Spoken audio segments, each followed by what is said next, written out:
Envahir une grande entreprise n'était pas un luxe.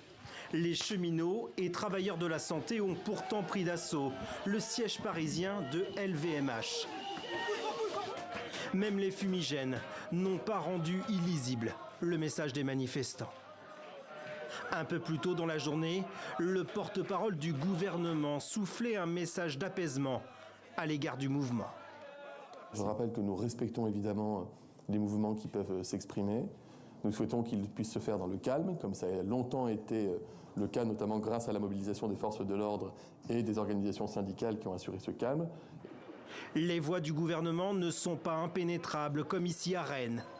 Le feu de la passion brûle toujours dans le cœur des manifestants les plus réfractaires à la réforme des retraites. Les pompiers tentent d'éteindre l'incendie, un peu comme Emmanuel Macron qui a tendu la main aux syndicats il y a quelques heures. Mais leur cœur reste incandescent.